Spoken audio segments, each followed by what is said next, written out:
নমস্কার বন্ধুরা, welcome back to my channel Puja kitchen with food. তো তোমরা সবাই কেমন আছো? আশা করছি সবাই ভালো আছো, আর আমিও খুব ভালো আছি। তো দেখো, কড়াইতে দিয়ে দিয়েছি তেল।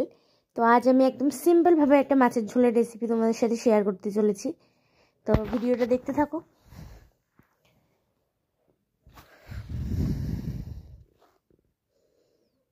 তো দেখো, তেল গরম হয়ে গেছে, দিয়ে দিচ্ছি কড়াইতে রুই মাছ।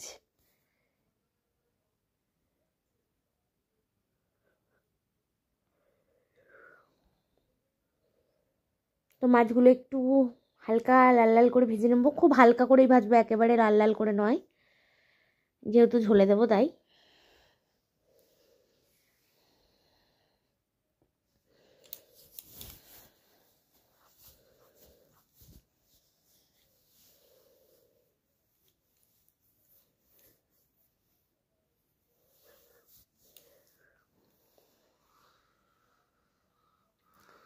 তো দেখো বন্ধুরা, মাছগুলো কিন্তু হালকা করে ভাজা প্রায় হয়ে এসছে।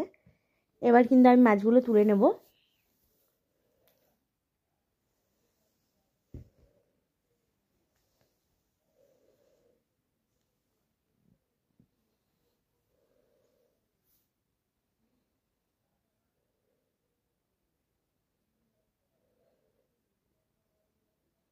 মাছের লেজটা অনেকক্ষণ এইভাবে ভাজার চেষ্টা করছিলাম, তখন দেখতে পারলে যে উল্টাতেই পারছিলাম না।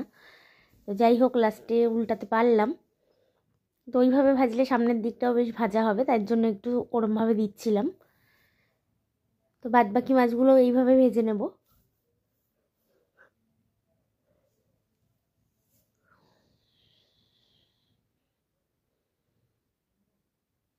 তো এটা রুই কাতলা, তোমরা যদি কাতলা দিয়ে বানাতে চাও তাও কিন্তু বানাতে পারো। এটা কিন্তু দুটো দিয়েই হয়, আমি রুই মাছ দিয়ে বানাচ্ছি।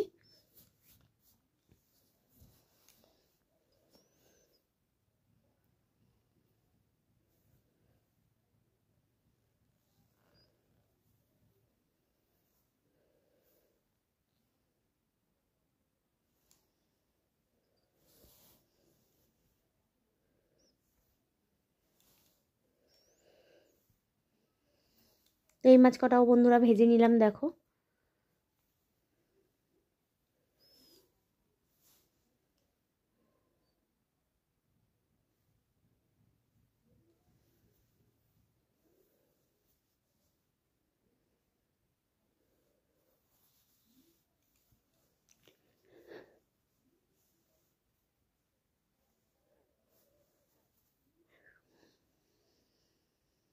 আর ঝোলের মাছ কিন্তু খুব বেশি কড়া ভাজলে ভালো লাগে না, বেশ একটা ছিবড়া ছিবড়া ভাব লাগে।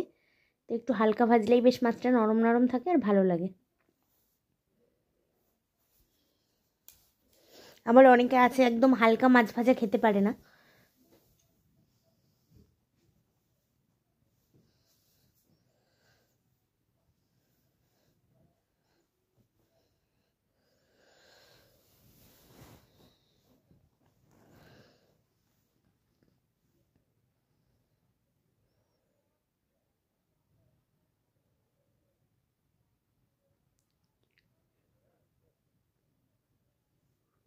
তো বন্ধুরা দেখো, সব মাছ কটা ভেজে তুলে নিয়েছি, দিয়ে দিচ্ছি এর মধ্যে আলু।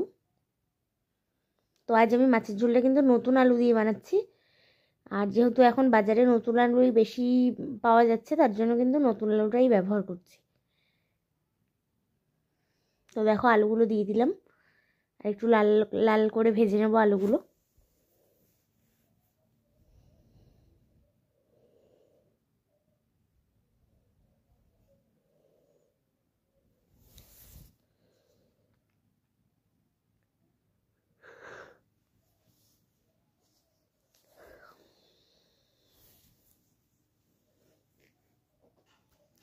তো দেখতে পাচ্ছ বন্ধুরা, একদম লাল লাল করে আলুগুলোকে ভেজে নিয়েছি। এবার কিন্তু আলুগুলো তুলে নেব।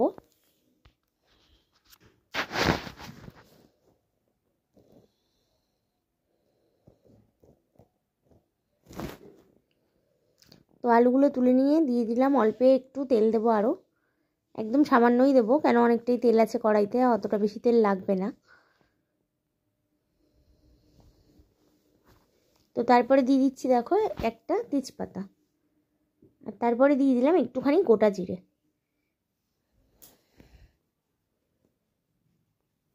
তো জিরে আর তেজপাতাটা একটু ভালো করে ভাজা হয়ে গেলে আমি এর মধ্যে দিয়ে দিচ্ছি একটা মশলা। এর মধ্যে কি কি আছে তোমায় বলে দিই। জিরের গুঁড়ো, ধনে গুঁড়ো, হলুদ, লঙ্কার গুঁড়ো আর আদা একটু গ্রেট করে নিয়ে আমি সব কিছু মশলা মানে গুঁড়ো মশলা আর গ্রেট করা আদাটাকে অল্প জল দিয়ে ভালো করে অনেকক্ষণ আগে ভিজিয়ে রেখেছিলাম। তো বেশ দেখতেই পারলে একটা বাটা মশলার মতন হয়ে গেছে। তো গুঁড়ো মশলাগুলো যদি এইভাবে ভিজিয়ে রাখো খুব ভালো হয়।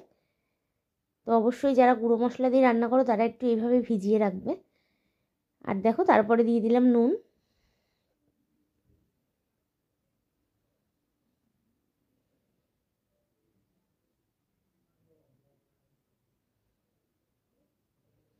তো দেখো যেই বাটিটায় মশলা আমি রেখেছিলাম ওই বাটিটা ধুয়ে একটুখানি জল দিয়ে দিলাম। তো জল দিয়ে ভালো করে আবার একটু কষিয়ে নেব।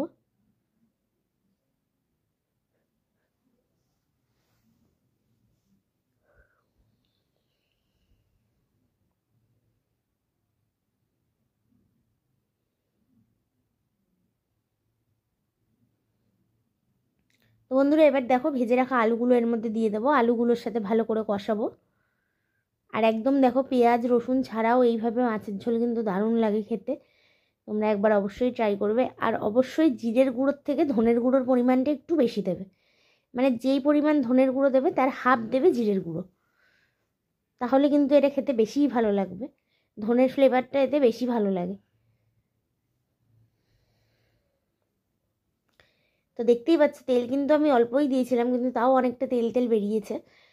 তো দেখো তারপরে দিয়ে দিলাম অল্প মিষ্টি।